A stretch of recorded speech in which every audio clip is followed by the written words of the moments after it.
So hello guys, what's up and welcome back to my YouTube channel. It's me, your girl Barrister Neze Peperepe, and this is Neze Peperepe. Look at me, my madam is looking at me. We are doing this vlog together. Since you refuse to stay with your dad, we'll do this vlog together. We'll do it together.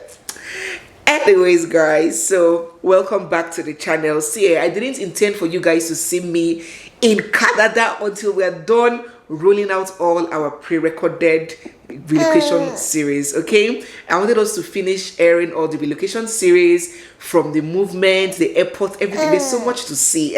If you guys are not subscribed there, just subscribe, because there's so much to see, there's so much to learn from. Even if you're not relocating, there's so much to learn from, so much information that I'll be dishing out in this relocation series. So stay glued and just follow through. Okay, I didn't want to shoot any Canada based video until we're done with that, but after I aired the last video on packing, foodstuff and all of that, I've gotten so many questions both in the comment section and private chats, people asking so much, and I felt, okay, I'm your humble servant, people have called me, let me answer.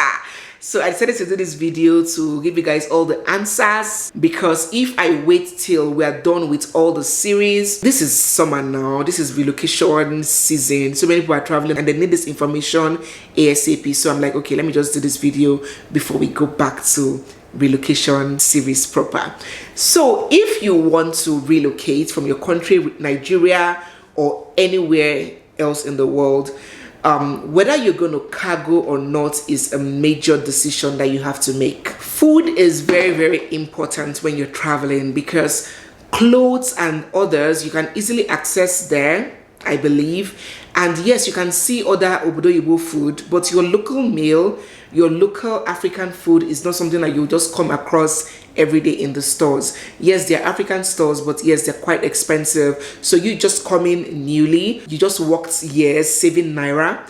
You see the exchange rate now is nobody's mate. So converting Naira to USD or pounds or Canadian dollars will be too expensive. So it's best to buy this food in Naira and dispatch or cargo it to your country. So it's better. And even those that have been residents abroad already, you might want to move food from your country abroad. This video will be very helpful, okay? And even if you have a lot of money, if you think you have a lot of money that, oh, going to the African store will not be difficult for you. Yes, when you come, there are a lot of logistic issues that you have to deal with. Look at me now. I'm still at an Airbnb trying to find accommodation, but still trying to buy a car. We've not gotten a car yet. So there are a lot of logistic issues that you're going to, be confronted with as a new immigrant. So just imagine you land, you're now trying to look for a store, taking Bolt. You want to go and buy one small thing, you now take Bolt of $100 to and fro. It wouldn't make any sense. And also for those that have children, they don't care whether you are relocating or not.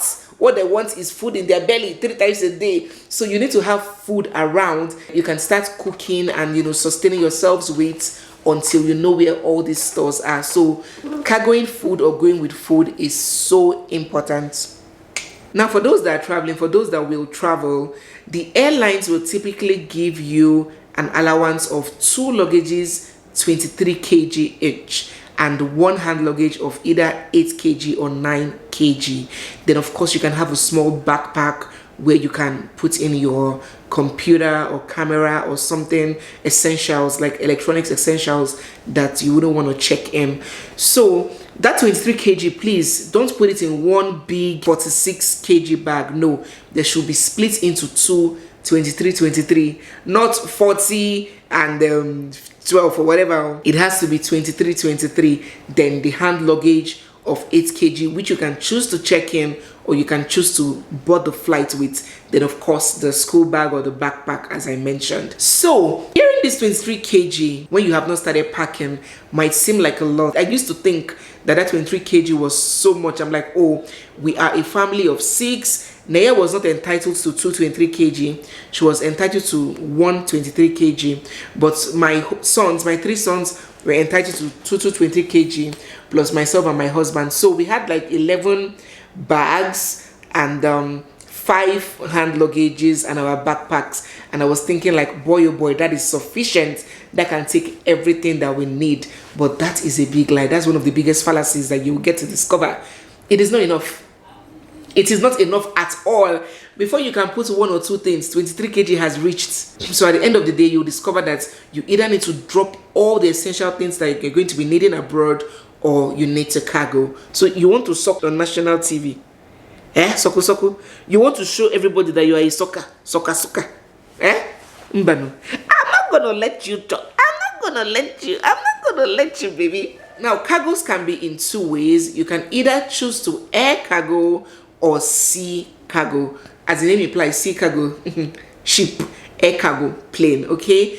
Sea cargo takes like 3 months or even more to arrive destination, thereabouts, while air cargo takes within 7 to 15 days, depending on the company that is cargoing for you. So I chose air cargo because I'm carrying foodstuff. I didn't want them to spoil or come when I wouldn't need them the most. So I chose to air cargo. Air cargo is a lot more expensive too than sea cargo. But a tip here, if what you're cargoing is not food, because I also cargoed a lot of things. I'm going to tell you, I cargoed my frame, children's frame, pictures, albums, things that remind me of my country. I cargoed a lot of things. So if you want to cargo things that are not perishable, then you can choose sea cargo. You can even cargo it before you leave. Like if you want to leave in October, you can cargo it in like September, August. So before you get there, it will be there waiting for you. That's if you have a place where you can use it as an address.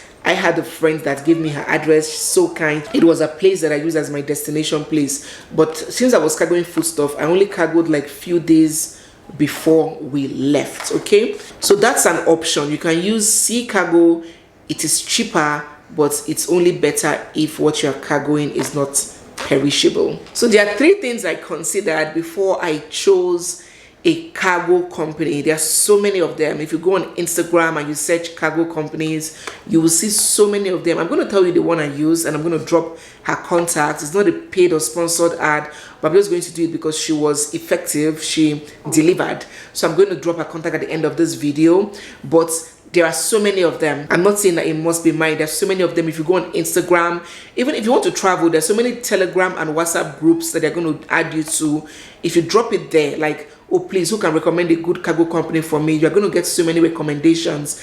There are so many of them. But I, in person, what I considered before going with this cargo company was, 1, pricing.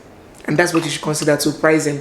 So there are many of them with different prices. You're going to see some that are like 1,000 naira difference per kg, because these things are weighed per kg. This is 1,000 naira for 1 kg. This is 1,000 naira for 1 kg. So you can see some that, for example, will tell you 5,000 naira per kg. You can see another one that will tell you 6,005. The prices are always very wide. So you search, and you compare the prices. So pricing influenced my decision. Then the next thing that influenced my decision was dependability. I had to ask questions for those that have used this particular lady before, and they were like, yes, she delivers. So it's not just enough going to get an affordable one or a cheap one and they end up disappointing you, or your goods get damaged or lost in transit. Dependability is also very key. Then the last consideration I gave was convenience. This cargo company delivers to doorstep, at least in Canada, that I know. My goods were delivered to my doorstep. Like, they brought it. It's not the one of, oh, come to our office and pick up. You know, you are a new person. You don't even know your way around. You don't have a car. You don't know the bus stations and the train transit system. Like in Canada now, they don't have a very fantastic transit system. So moving around, shuttling around is very difficult. So I didn't want to go through that stress. Then the load, when you go there, you not carry big Ghana goods and start entering bus. Or what are you going to do? It's not convenient at all. So I needed a cargo company that will bring the stuff to my doorstep. And this cargo company I use, she delivers to the doorstep. So those are the things that influenced my decision to go with her. And yes, at the end of the video, I'm going to give you an estimate of what it cost me to cargo, all the things that I cargoed, all the things that are prohibited, all the things that are allowed, permissible, and the name of the cargo company and her phone number. I'm going to drop it before the end of this video, okay? So it's important I mention here that this cargoing takes place in Lagos. Yes, I used to live in Port Harcourt, and so many people have reached out to me to give them the contact of a cargo company that would cargo from Port Harcourt to abroad, Obodo Yibo for them. No, it doesn't leave from Port Harcourt. So you have to find a way to move your things to Lagos, to the cargo company, and they will take it up from there. So you can either choose to use like a bus informally, which I personally would not advise, because you might be trying to save cost and end up being penny wise and pound foolish, right? So one way of sending your items to Lagos, you can either have a personal talk with a driver. You give him some money, it will not be so much. He will take your items and take it to Lagos. When he gets there, he will call the cargo company and they'll pick it up. Or you can either choose to use a logistics company. I used a logistics company because I cannot shout. I cannot say because I'm trying to save 30 or 40,000, I will now lose goods of almost 500,000, because those foodstuffs are so expensive. We spent so much buying them, so I didn't want to take that risk. It's not like it's just one small bag. They were big Ghana must go, so I couldn't risk sending it informally through a driver. You guys know how impatient those drivers are now. When they get to, madam, your bag they here, hey, they'll just drop it for you on the road. So those guys are very, wayward. Permits me. They're very impatient and very somehow. So I went to God is Good Motors. I use God is Good Logistics, GIG Logistics. They have an app. You can track your things. They scaled it for me on their scale, took inventory of everything that was there and billed me. It's not cheap, but at least it's better for me. My things will arrive in one piece, that you can be sure of. So I used GIG Logistics from Port Harcourt to Lagos. Then you can either choose to pay a little more token for them to deliver it to the doorstep of the cargo office, or you can choose for them to just send it to their office and the lady would come to their office to pick it up.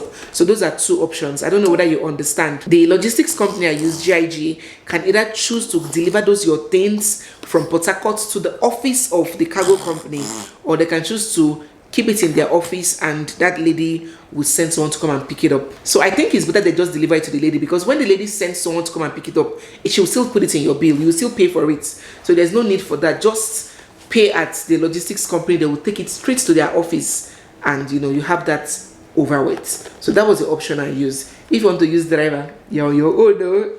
I would advise it. But all in all, I have not seen any cargo company that operates from Port Harcourt straight to Yankee or Jand. It has to go from Lagos, to the best of my own knowledge. Now, when it comes to cargo, some things are allowed and a lot others are prohibited.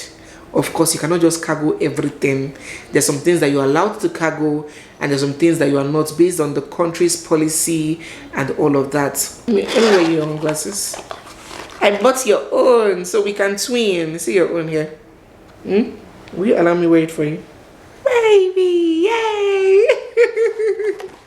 See here. Wait. Oh, baby. I don't know why you're scared of glasses. Wait now, let us twin. Ewo! You have flung it.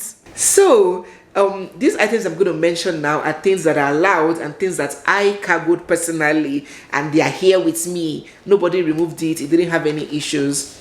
First, dry fish is allowed. I cargoed it. You can cargo. Stockfish, crayfish, obolo, egusi. They are all allowed, but blended. I don't know why they don't allow these items unblended, but you have to blend it. Pepper is allowed blended, dry pepper, not fresh pepper. Dry pepper is allowed blended.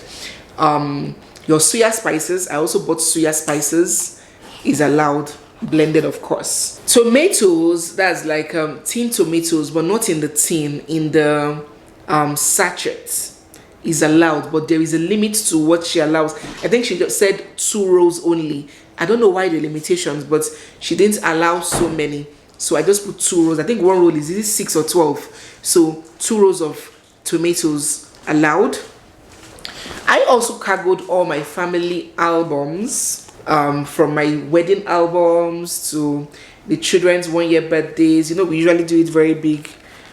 So they usually have albums. So I cargoed all the albums so they can see it. Now this is their new home. There's no need leaving it in Nigeria. Before you come back, they'll say that's torn or what has entered it. So those things are very important memories for me. I cargoed all the pictures. I also cargoed enlarged frames, all those big frames in the living room. I cargoed all of them. I cargoed my filming equipment, my tripod and all of that. I cargoed it, they're allowed. I cargoed my bag of semovita and some Golden Morn. Yes, there are plenty of cereals here, but we love Golden Morn. Even me myself, I'm a lover of Golden Morn. So we cargoed some Golden Morn. We cargoed Cameroon pepper and plenty of spices. You guys saw my video. I bought plenty of spices. Curry is allowed, thyme is allowed, ginger and garlic spice is allowed, stew and jollof rice spice is allowed, goat meat spice is allowed, jollof rice and fried rice spice is allowed, but chicken spice is not allowed. I do not know the issues they have with dairy and chicken, but chicken spice is not allowed. I cargoed shea butter, I cargoed dried pap. Now you guys know that when I bought my pap, I didn't know then, so I put my pap in the freezer so it was moist, and before I got to Lagos it was a bit smushy and wet. So those kind of pap are usually not allowed. The lady had to do me a favor by draining out the water for me. The pap is supposed to be dry the way they sell it in the markets. Don't put it inside freezer. Moist things are not allowed for cargo. So dry pap is allowed. Wrap it in your foil well, you can cargo. But a little tip here on pap, if if you have some space, I would rather you go with your pap, because you know pap is highly perishable. It doesn't like staying outside the freezer for long. So if the cargo takes like 3 weeks or 2, the pap will start to get slimy and change taste. So it's best you go with your pap, so once you arrive the next day you can put it in the freezer. It will help preserve it better. That's one mistake I made, so learn from that one. So my baby oil, soap and lotion, I bought a little. They were cargoed as well. My pots, they say pots, I don't know. Now that I'm here, I'm seeing nice pots here, but they were like pots. There are no good pots in abroad. There are no good pots, but I'm seeing good pots. So they said cargo pots. I cargoed pots, different sizes of pots, both small pots and the big ones that I can use for maybe if I want to host a family at my home and I want to do bulk cooking. I cargoed like 6 pots. I cargoed wigs and attachments. Now that's it. Another tip on attachments: if you are traveling, you can pull your attachments in Nigeria. I paid at the salon while I was making my hair. I paid for them to drag the attachment. Before you use attachment, they'll pull it over here. You might have to make your baby's hair yourself, and you might not know how to do that dragging. So I had to tell them to cut the attachment by 4, by 3, by 5. Now they cut it and they pulled everything from me, so it will be easy for me to make my baby's hair, or even easy for if you want to pay someone to make your hair. Coming with the pulled attachments can even take some cost out of your bill. So I pulled and cargoed attachments and lots of wigs. I bought lots of wigs because first and foremost, this is not me. I'm not a braid or this kind of hair kind of person. I'm more of a wig person. So I bought and cargoed all my wigs. I cargoed footwear. I cargoed my hair dryer and hair straightener. A lot. I also cargoed beans. Now, if you want to travel with beans, beans easily get these bean beetles inside them, and the best way to get these bean beetles away from your grains, not just even beans, even rice, those little insects attack this rice. So you just put in dry pepper, not blended though, dry pepper as they are, like that, plant in the plants, the way they are planted. You just throw it into the beans or throw it into the rice. It will keep those insects away. Even at home, that's a tip that you can use at home. Just pour in pepper into your grains. When you want to cook, you pick it out. It will keep those, it will make the grains last longer, and you won't have those insects inside them. So now, since pepper that is not blended is prohibited, if you throw in those pepper like that inside the beans, it might cause you issues. They might tell you that you have to take it out. Okay, so the next best option is bay leaves. That's what I use. Just put bay leaves. Those leaves that they put inside party jollof rice now? They also serve the same purpose as the pepper.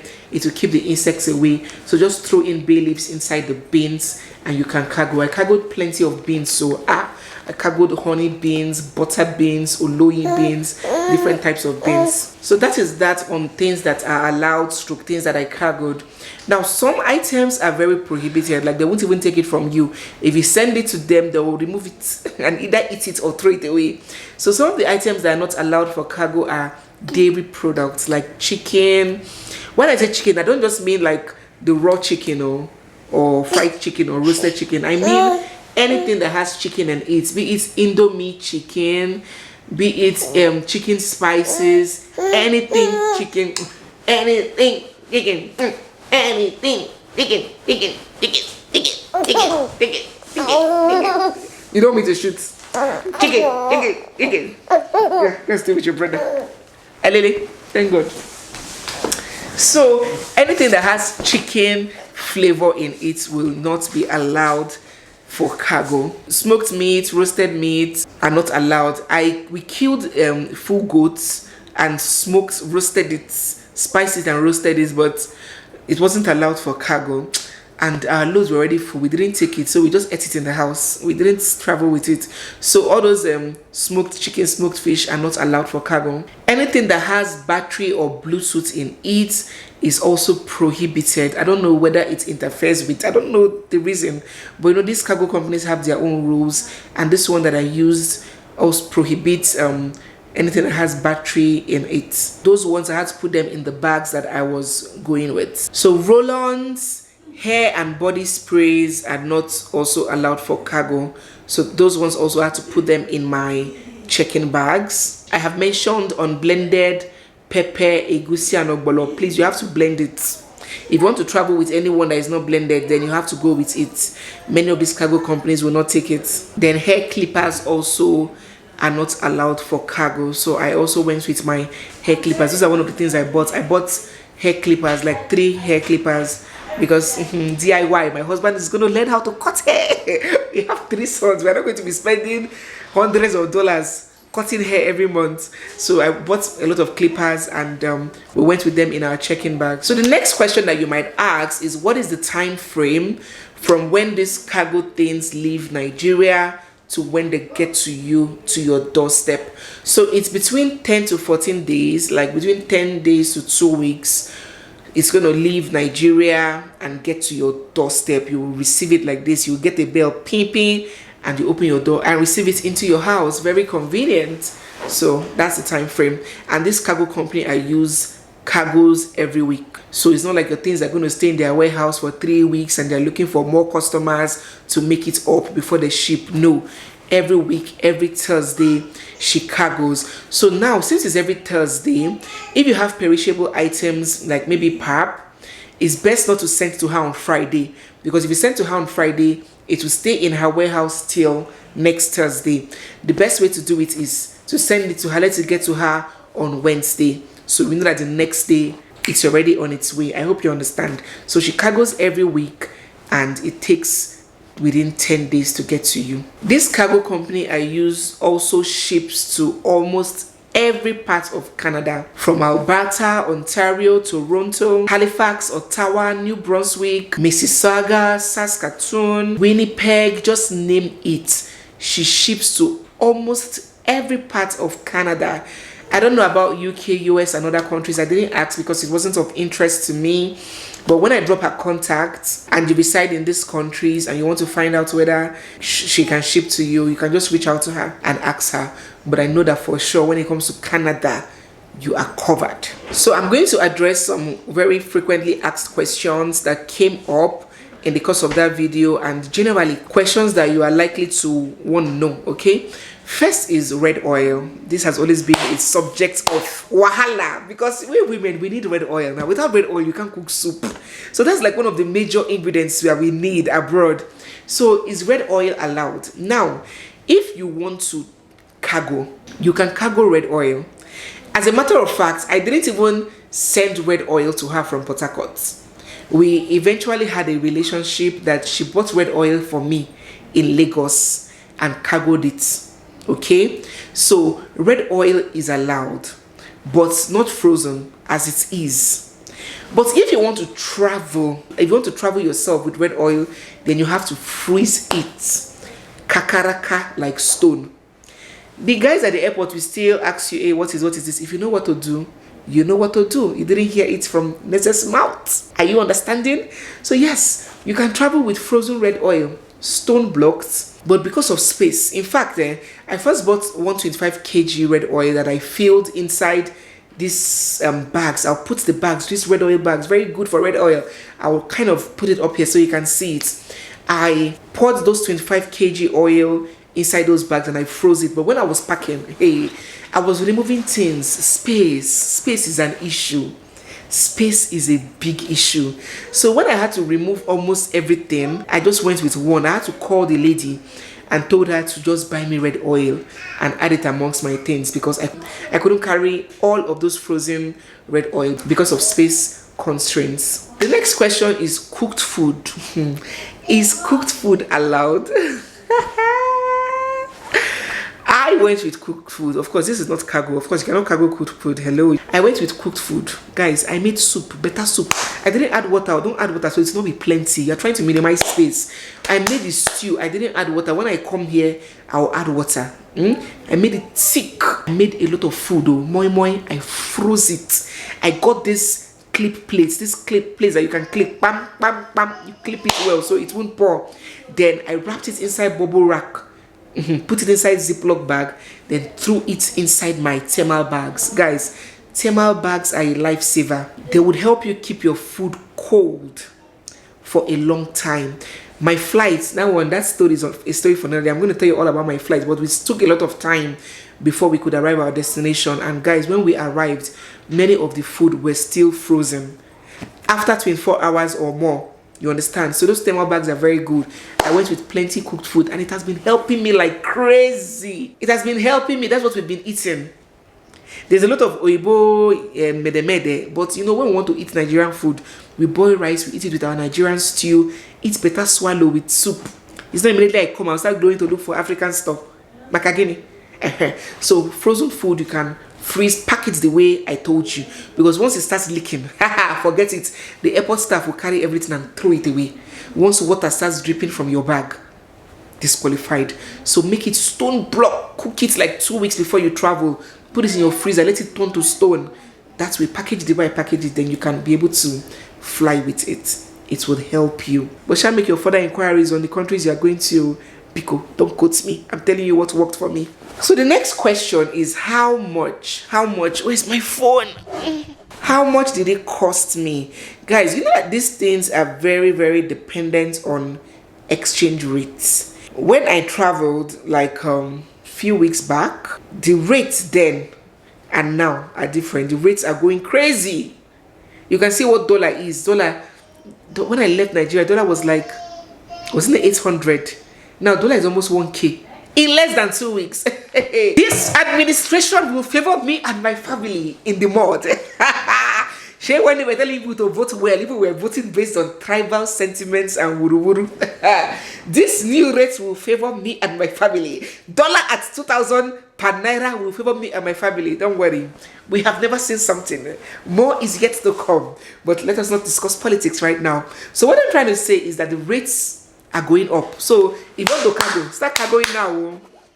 When I cargoed sometime last month, let me go to our chat. Hold on. So when I cargoed, I think it was about 4,300 naira per kg, and I cargoed almost 300 kg. So if you do the maths, you see that I spent over 1 million naira on cargo, well over 1 million.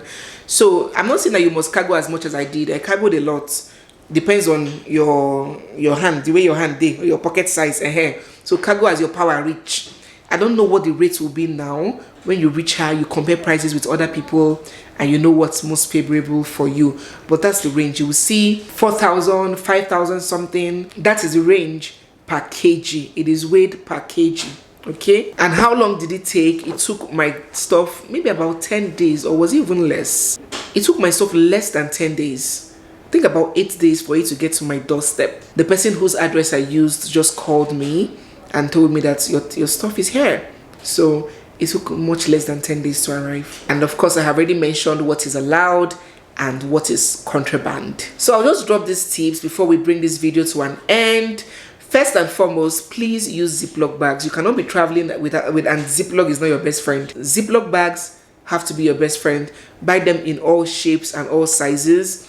Buy this paper tape, this yellow sellotape that you can paste on it and use to label it properly. Anything that you are sending that is not in a label like Semovita or Golden Mon, please label it so they can know what is inside, they can know the contents. So buy Ziploc bags, lots of them. It will help you to preserve things, and it will also help you to know what is what. Remember what I said about bay leaves inside your bins. Do that when you want to cargo, do that when you want to travel, and also do that at home. Another major tip I will give you is please don't travel with glasses. Do your possible best not to check in things that have glasses. You need granola. Hey, granules to snack, Nigerian granules, not those ones that they bake in the supermarket. Real Nigerian granules that they fried with gari, brown granules. Use it to drink your gari, or use it to snack, chew, and all of that. So turn those, but when you buy those bottles of granules, plenty. I poured mine inside mini chin container, fill them, use nylon, put it on top, and now cover it tight. Okay, so don't travel with anything glass. Let me even tell you one small story. Don't laugh at me. I traveled with Ludo. Who knows Ludo? Nigerian Ludo.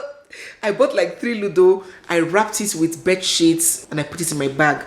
Guys, you know that all of them broke. Every single one of them came to Canada broken into pieces, despite the precaution I took to ensure that they stayed safe. Because I like playing Ludo with my husband. Sometimes when we are gisting, we'll just be playing Ludo. So I bought them and brought them to Canada, but all of them have broken. So try to avoid cargoing or traveling with anything glass. Even if you write fragile there, these guys at the airport, sometimes their head they touch, they will just be throwing your bags anyhow. Then of course, remember that moist items are not allowed for cargo or even travel at all. So if you are traveling with anything moist, please drain out all the water, wrap it very well, put it inside your thermal bags, because once the airport officials see anything dripping, Otilo, they will throw it away. If they are even kind, that's when they will call you. You now tell your family members to take it back. But if they are not kind, they will throw it away. Just even add jollof rice. Hey, we traveled with jollof rice. That thing was one of our saving graces, because we ate the jollof rice on our trip. That one, we didn't freeze it. Fresh jollof rice, freshly cooked by my mother. My mother cooked jollof rice that morning before we traveled. So we traveled with it on the plane. We ate jollof rice at the airport, ate jollof rice inside the plane, ate jollof rice when we got to Germany. It was a lifesaver. So you can also travel with frozen cooked food and fresh cooked food. Nobody will disturb you. Nobody disturbed me. My cooked food, the scanner saw everything. Nobody asked me any question. We enjoyed our cooked food, especially for those that are traveling with children. Carry food, those snacks will not hold them for a long time. So guys, that is the end of today's video. I hope you guys have been able to learn so much from it. I hope you got jotter. Write them down. It will come in handy sooner or later. Let me go back to my hiding right now and continue with the pre-recorded vlogs. Okay, so I'm going to see you guys in Canada after those vlogs have aired. Thank you so much for watching. If you're not subscribed, you're missing out, or you're losing. There's so much wisdom and knowledge to get from this channel, both from this one and our main gist channel, Nezeville. So subscribe, turn on your bell notifications, give this video a big thumbs up, and stay glued for our next video. It's me, your girl Barrister Neze, Neze Pepe, and this is Neze Pepe. I'll see you guys in my next one. For now, bye. Bye.